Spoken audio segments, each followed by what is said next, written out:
So we're using the mic. One is because it looks cooler when you take pictures, and also because then we are recording some of the conversation that we're having. So, Ludo, great to see you.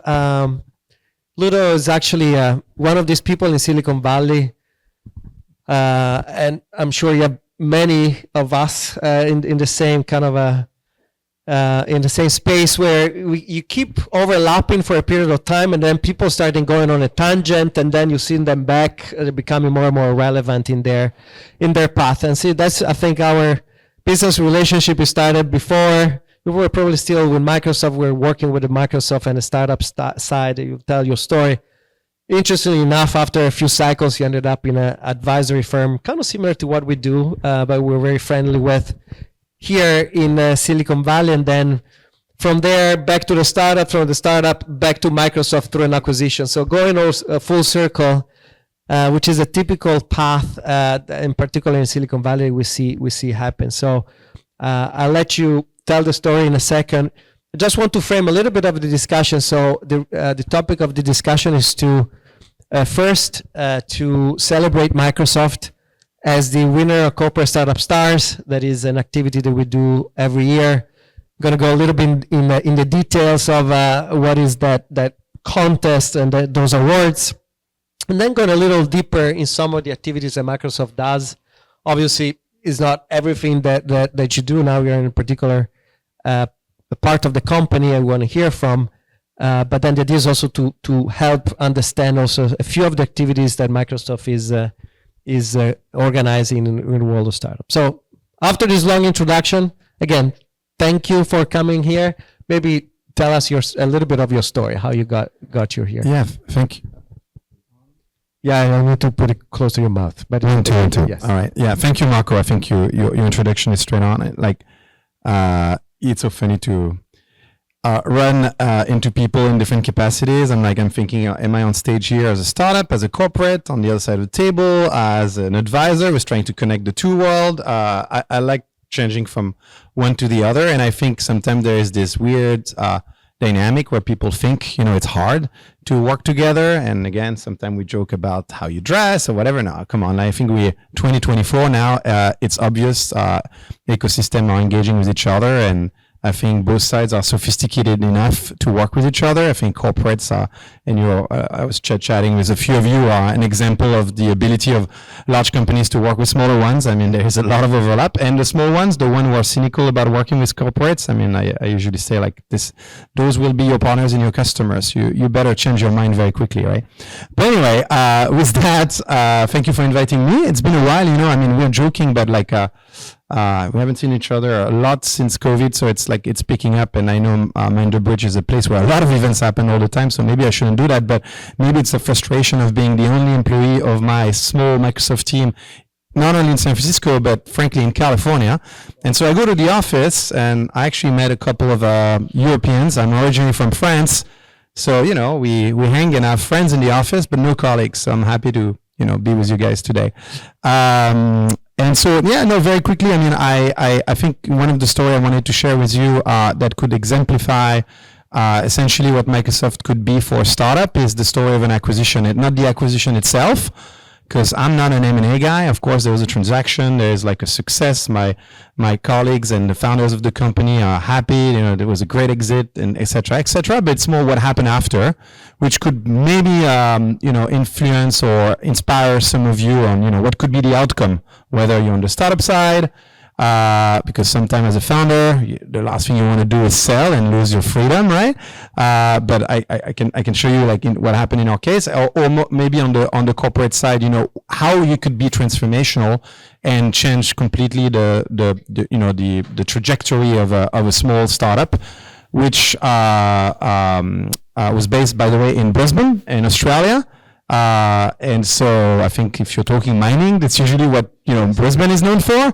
But of all places, that's also an interesting thing. Can you imagine? Like, I was a French guy in California working for a Brisbane company, and we got acquired by Microsoft in Seattle. So anyway, Look, before we go there, give a little bit of a history, because also your path is pretty interesting. Again, you've been always bouncing back between corporates and startups from the time of Seattle. So let's start from there. Yeah. Sorry, I got carried away already in the next part, and I have some slides to tell that story, but I'm happy to share that. That's why. No, I mean, very quickly. Look, I mean, I'm one of those Europeans who was dreaming of Silicon Valley in San Francisco, and at the time I was working at Microsoft in France, in the local subsidiary, and France at the time had we're talking about 2008. When I moved here, because I found a job, ended up coming to Seattle in the mobile space. As you know, that's not a massive success for Microsoft there. I think I can say that publicly. I think our CEOs, previous and current CEO Satya, acknowledge that.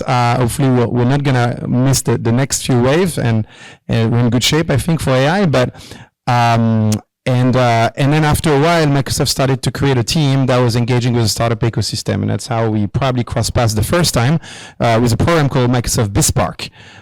Some of you, usually I have people, I was part of it. I got some free software, maybe invited to a conference. So that was the very beginning of startup evangelism, more like as a subset of developer evangelism. And the playbook was like, hey, we want to make sure we have an interface for startup to connect with Microsoft, not only to developers, which Microsoft was very sophisticated about already. You want your developers to know about your tech platforms and make things available, software and so on and so forth, but also to the other tech co-founders, right? So in terms of go-to-market, access to resources, and so on and so forth.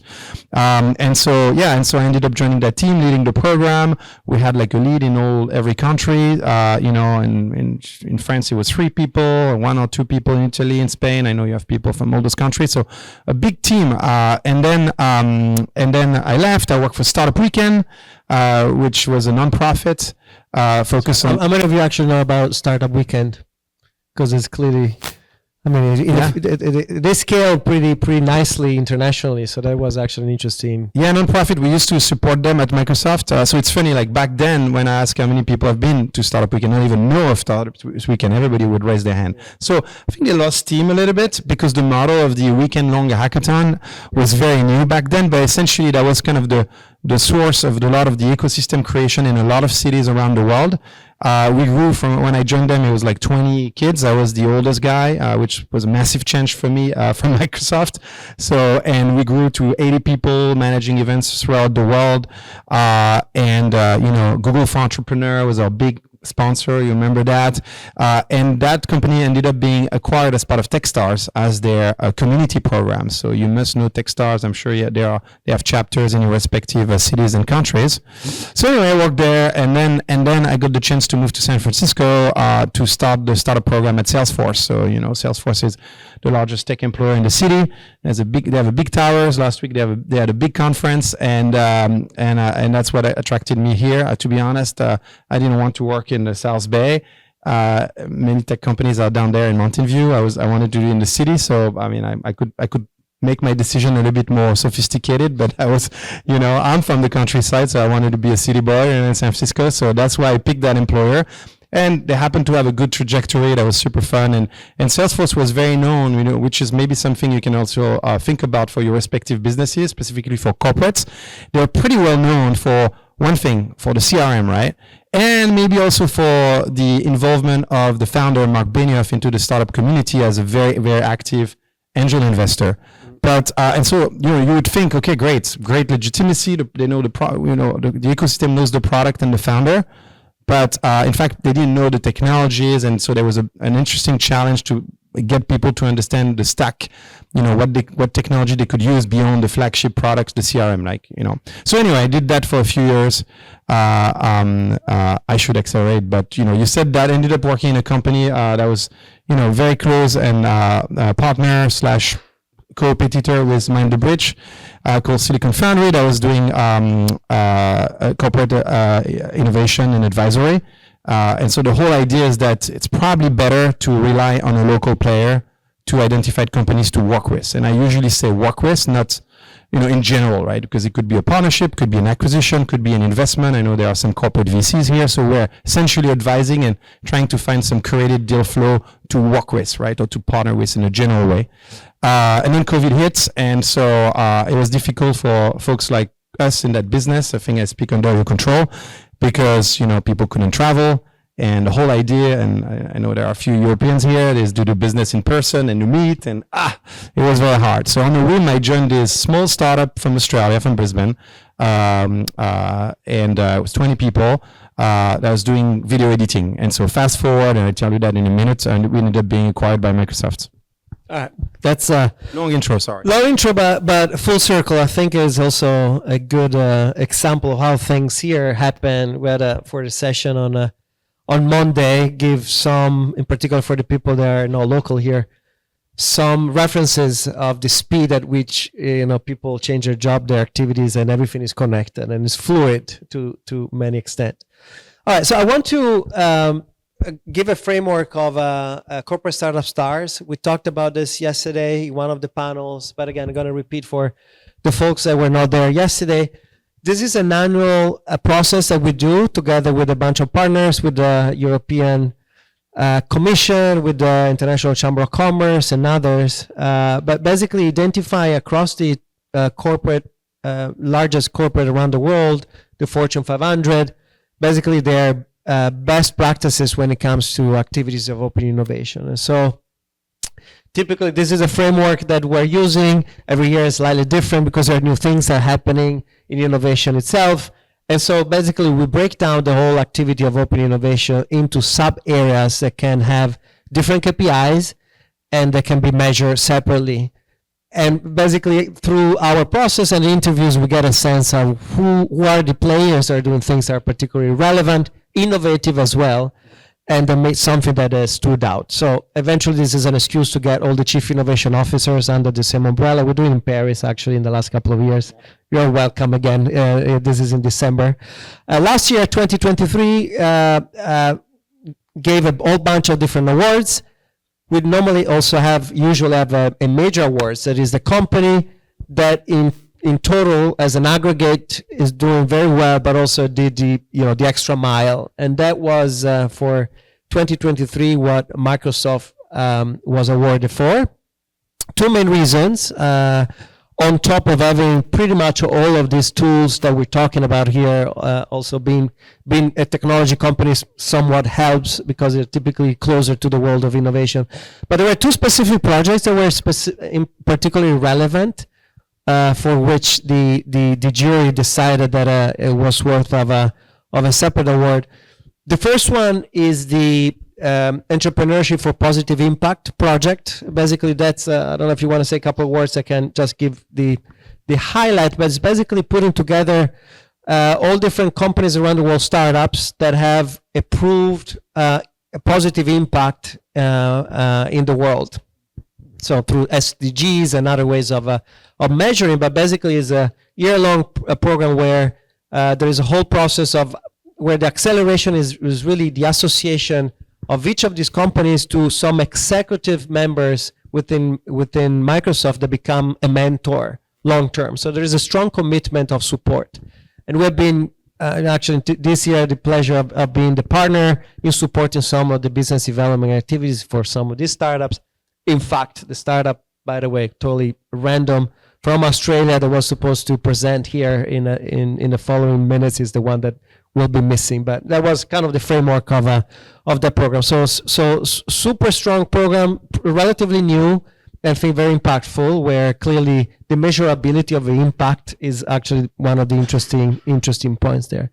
The second chapter of macro success that's pretty clear of last year's activity of Microsoft was all the integration with the world of AI, right? So here we're giving prices of open innovation, so whatever there is acceleration, integration, acquisition, investments, or whatnot. And so all the activities with open AI obviously stood out, very sophisticated, partnerships that are as a mix of equity and project, et cetera, et cetera. So really top marks across the board, and that's why eventually was pretty clear that last year was definitely the company to be recognized. So I don't know if you want to add a few comments on these two areas, and then we can dig a little bit closer to a subset of that is the activities with startups. Yeah. Well, thank you. I don't know if I deserve to be the recipient today, but I got the news recently. But no, Microsoft had an interesting year. I'll go. I have a few slides from my colleagues who are actually. I don't know if they are there. Right here. Yeah. Okay. Perfect. So that's my email. Welcome. Yeah. Down. It's going up here. One more. Okay. Yeah. No. So and I'm gonna move. So this is essentially the brand. So I mentioned earlier, I used to be in that team before many years ago, but called Bespark. Now it's Microsoft for Startups, so it's pretty self-explanatory. But the idea is that it's the call to action for any startup talking to a Microsoft employee is like to go join that community and get some benefits. So essentially, that's a team that operates globally. The center of gravity happens to be here on the west coast of the US, but you have people in different countries. And one of the things that people sometimes reduce that program to is access to free Azure credits. It's also part of it. And the good news is, a subset of those companies, there's different tiers. It's fairly sophisticated. You can have access to credits to use for OpenAI and other benefits. Okay, I need to move to the next one. Oops, and this is the details. So essentially, you have access not only to those credits, but access to experts, right? So for the startups in the room, if you're not part of it already, you should check it out, right? It's been around for a while, and that's your essentially your first step, because that's where you're going to create your identity, your existence with the Microsoft world, and move into partner programs or other subset of the programs. So the actual portal that you have access to is called the Founders Hub. So essentially, when you're approved, you're verifying that you're that you're a real company. You'll get access to those resources. Anybody in the room already signed up for this, or is it news to everybody? No. Okay, that means the team needs to still market a little bit this, but and the good news is back in the days, it would be a manual process. I would have a team globally. Now it's all automated, so you should be able to get the first level of support. Once you are in that community, global ecosystem, let's call it this way, that there are a few programs. Some where it's like high potentials. You could get connected to the Microsoft Ventures team, which is called M12, or if you are recognized as a company that is driving change, that the company that was supposed to be here today because they're helping save energy for data centers, they would qualify for that year-long program that Marco mentioned. So obviously the themes are, you can expect, that they have to be focused on the environment, they have focused on the impact, or diversity, social change, and so on and so forth. So I'm not super familiar with all the criteria, but essentially once you're in that community, you can be picked, recognized, and help with like more in-depth support. Obviously with the scale of Microsoft, we can have a lot of people, a lot of mentors, a lot of experts helping, but at the same time, we also need to have some criteria. We can provide that level of service to everybody. So anyway, Founders Hub, and I think the next slide is a QR code. So I saw some people take pictures. It should be big enough to scan. But again, if you find Microsoft for Startup Founders Hub, that should get you to the right place.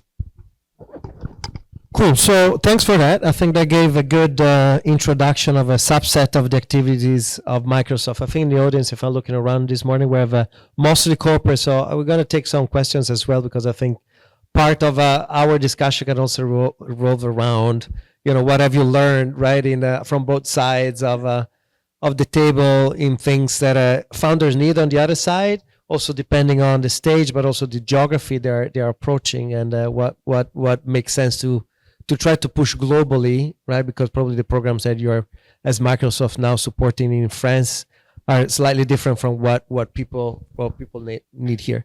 But before going there, maybe I want to connect with the the activities of the M&A. I will start from the end. Yesterday we had a long discussion here. At the beginning, we also shared some data about acquisitions, like as the engine that is rendering, I mean, the whole ecosystem here sustainable, actually profitable, honestly. And without that, there's clearly an issue in the engine. It's something that is blocking the natural now historical speed at which this model is being working on. So give us a little bit, because you have been through a couple of M&As, by the way. So what is your feeling, by the way, as both a recipient, but also now potential as the big tech that is also looking at acquisitions? A lot of those, yesterday we saw the list of how many acquisitions were blocked by policymakers, and is becoming the rule more than the exception. So any thoughts about this? Yeah, so look, I'm not in the trenches of that conversation. We got acquired like 3 years ago, and I think I don't know if that could be possible still today. You know, who knows? Like the regulators make it complicated, and with the pace of innovation right now, and the ability of the large tech to move fast because of the level of abstraction we give in with things like OpenAI and the ability that we have to innovate quickly on all kinds of things, right? We don't need to reinvent the wheel. There's really that idea of platform. It's harder to differentiate what could be done by a small company versus like a small team within a corporation. So there's that as well. Like how can you leapfrog, with what you're doing, your technology, whatever, Meta, Microsoft or Google on a project leveraging AI, you better have something that's extremely differentiated. Or my advice is always to go after a particular industry, right? Because that's always where there are opportunities. I think you mentioned mining. Obviously, it sounds like what you're going to talk about today. That's where a lot of the big techs don't go. So I think those opportunities usually it could lead to maybe acquisition from other players. But yeah, it's true that in the tech sector, it's probably a little bit more complicated these days. That said, you can also stay under the radar and be acquisition that maybe looks like an acqui-hire, and maybe join, be part of a bigger organization and have an outcome and a liquidity event because you happen to be the right team at the right time to build something. And so anyway, I think no matter what, back to making it maybe more tactical, if you want to be noticed by one of those large techs, usually the best practice is to get like obviously a sponsor, and in those big companies, maybe somebody was related to the business. It's good to have tech sponsors, and that's the type of people you can find here in Silicon Valley. That's pretty unique. You need to go where the headquarters is, where those tech team that you could partner with are.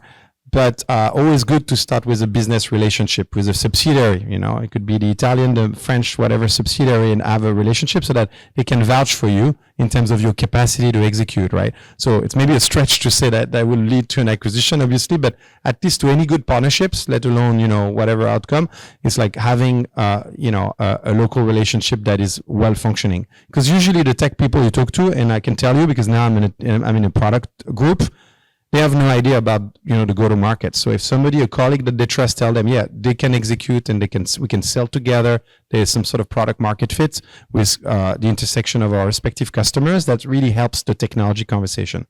Because at the end, in tech, the acquisition is a tech conversation, right? There is like a due diligence that's highly technical. It took 9 months for ours, right, to give you an idea. So I would also keep that in mind. It's interesting, actually. You mentioned about also the proximity. How compatible are you with the culture, with the people, with the profile of the engineers, and not only. And in big tech happens all the time. Is when I was at Google, I was interested to see. We actually saw it. We had a report also as Mind the Bridge to see physically also where are the startups that are getting acquired headquartered. And it's fascinating to see that 80% of them are like in a 20 miles radius, where people go to the same school, and eventually, actually strategically, a lot of them actually move their office closer to one of the hubs that the potential can turn into the acquire. So that's actually proved by data that's eventually the way that speeds up M&A. That's a bit unfortunate, but yes, I think that's the case. I mean, look, the VC of the company I joined, the startup I joined, who they raised the Series A from, recommended that they hire local people for that very reason. I got hired in 2020. It was COVID. People couldn't travel. My CEO was stuck on an island called Australia. Couldn't come here. Couldn't network. So the VC said, hire some folks. They didn't say French. It was kind of a stretch, but some folks who have been around the block, right? And look, I mean, I'm a humble guy. I happen to have like big names on my resume, so it reassures like the acquirer, right? Okay, well, you know what? When COVID, we cannot meet people. So I would say for the startup in the room as well, just think about that. Opening an office, having a physical location at Mind the Bridge might be a first step, but also maybe, having people who have been around the block a bit here.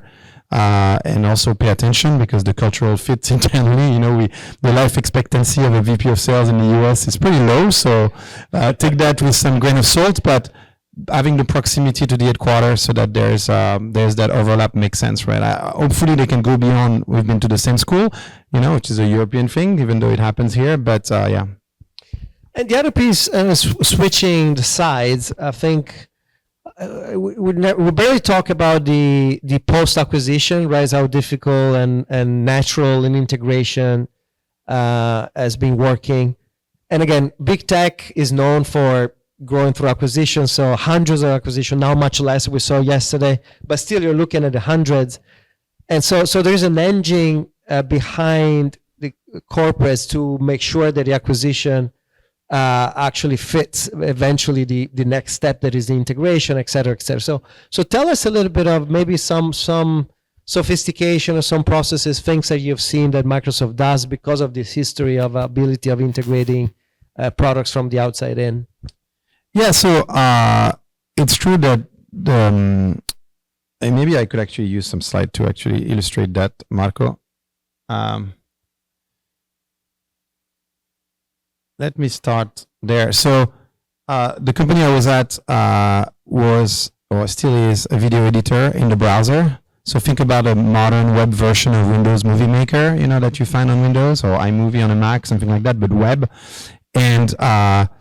And so we started to start a partnership with Microsoft by creating apps and in the Windows stores and trying to essentially find contacts within the company to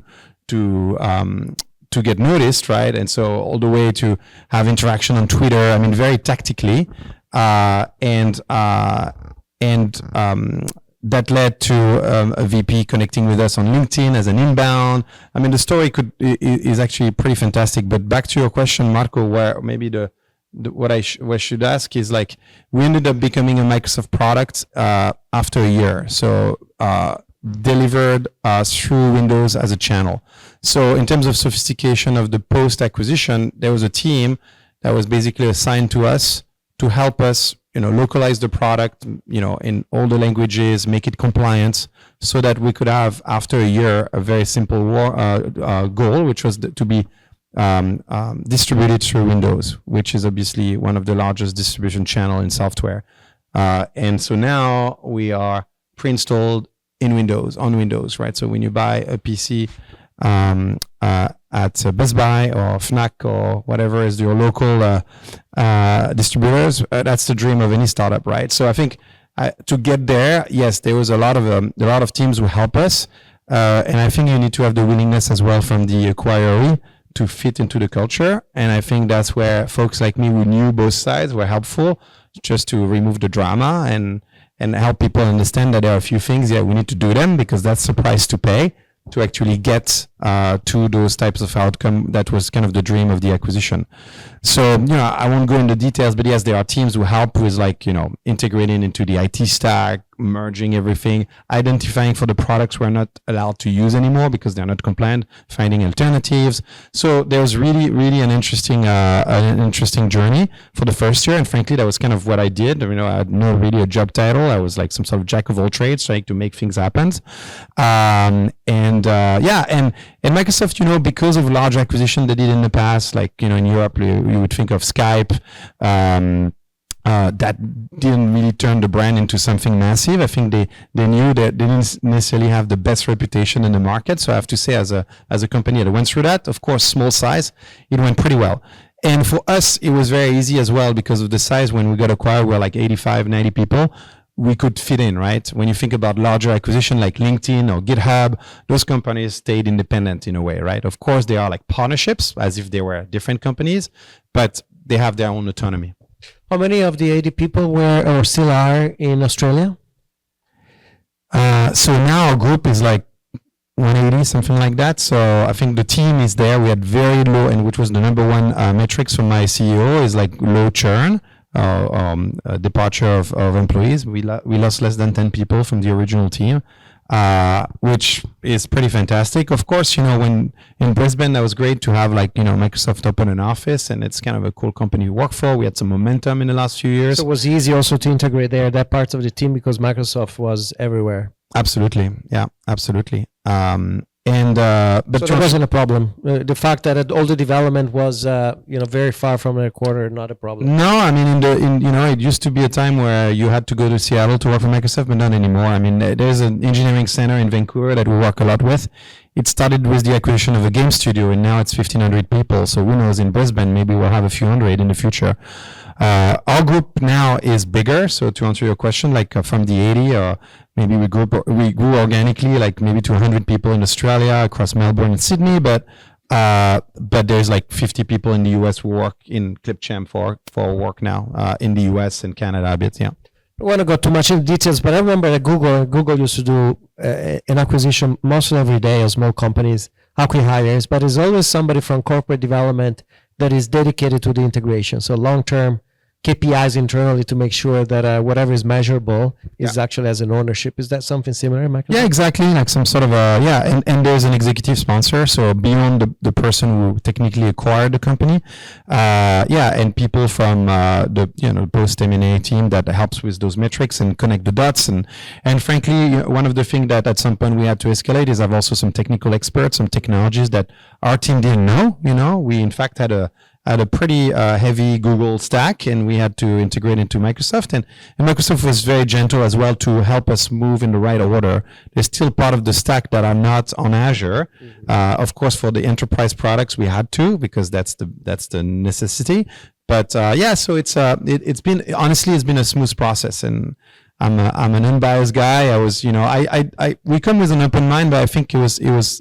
The CEO, Alex, had worked at SAP in the past. He was born in Germany, in Australia for 25 years. So I think he had that understanding that they had some things to do, some concessions, but I was worth to pay the price. Got it. Awesome. I would open to questions here at the audience. We have 5 more minutes. So if anybody has any questions on either the acquisitions or programs that Microsoft runs to support startups.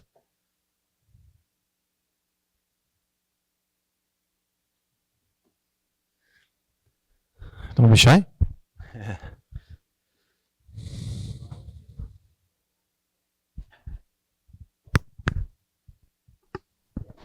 Thank you. I don't know if by any chance you can give us some example of acquisition and integration that actually went wrong in some way or fail in some way, and the reason why it can happen. Yeah. So there are. I don't know if I should point at one in particular, but you look at the Wikipedia list of acquisition. There's a bunch of names you would not know that they exist. I mean, one of the interesting simple metric is the brand still alive? Does that exist, right? I mean, Clipchamp now is the name of the video editor in Windows, so that's kind of the top of the iceberg, right? That means we managed to stay within the company. That said, sometimes it's more invisible because you happen to become the technology behind a bigger franchise, a bigger product, right? You could be part of Office, you could be the AI functionality of that particular product. But usually what can go wrong is just the resistance of the acquired team, right? I mean, I'm saying something obvious, but the cultural fit that Marco mentioned when it comes to flirting with the company and the company that might acquire you, maybe you can flirt very well, and then once you're acquired, you have a bad behavior, and it could be on both sides, right? One of the things I've seen as well, not necessarily at Microsoft, but in the past in previous companies, is like change of leadership. Whoever was the VP who acquired you is not there anymore, and suddenly, what's that company again? Let's and at the end of the day, there's a big human element, like the person who acquired us Was an executive at Microsoft for more than 20 years, Canadian guy, super nice. And it was his personal mission to make that acquisition that was his first in his career for at least significant into a success. So I would say what could fail is not having that person. It sounds like weird because yes, there's a bunch of structure behind it and people who are helping, but he had a vested interest to justify why there was a good idea to acquire. And to be data oriented. In this case, that was like, if we manage to make it like part of like the big franchises and leverage the distribution, it's going to be a success. And then I would say, one thing that was missing, and that's why I had some fear sometimes that it wouldn't work, is get the teams to meet. In the world of limited travel, cost cutting, and in this case, Australia to US is not like necessarily next door. I don't think we had enough FaceTime. And so that's why I'm happily surprised it went so well because, there was not like a lot of FaceTime between both teams. Look, it's complicated. Another thing that could go wrong is just a new technology waves that can make that technology a bit irrelevant. And to be honest, it could have happened to us. When we got acquired, one of the things, and was one of the slides you show maybe quickly, is like we wanted to democratize essentially and make everybody a video editor, a video creator. And suddenly AI comes in. We're proud to say we need a human being to edit a video, and suddenly AI can do that for you. So we had to massage that and take that into account. And actually, one outcome could have been, we don't believe in video editing by human being. It's all going to be done by AI. So I think it's a combination of both. And so how to embrace that. And just to give you an idea, you heard about Copilot. Now we're kind of the video team that does the Copilot skills for video. So that's definitely a move from the original acquisition, right? So a little bit of agility internally, culture, and having a strong sponsor who has an incentive over at least a couple of years to make that acquisition successful, I would say. One more question, and then we can wrap up. Yeah. How is the role of the co-founders and the rest of the leadership team on a company like yours once you're acquired by Microsoft? I mean, how does it work? How does it interact? Yeah. So I was not a co-founder myself. So for me, that was easy. I was back home, For the co-founders, they fit right in. My CEO became just a GM of that particular business unit. Now his role expanded a bit because Copilot, things like that. But I think their DNA was compatible with a company like Microsoft because they work in larger corporation in the past, they were, it went smoothly. Our CTO ended up having a tech leadership role. Our VP engineering started to, run engineering. So honestly, the job title could translate fairly well in the Microsoft world. And I would say our head of product got really a nice reputation internally at Microsoft as somebody who knew very well product-led growth, PLG, if you heard about that, because that's really how we grew the number of users we had as a startup. And so, in fact, I think she did pretty well as positioning herself as somebody who can help the broader teams learn from the startup playbook, right? And Microsoft can go fast, but at times there are things that they haven't had in their DNA. So not only they integrated into the org chart, but on top of it, they brought some special superpowers that they shared with all other teams, which was pretty cool to see.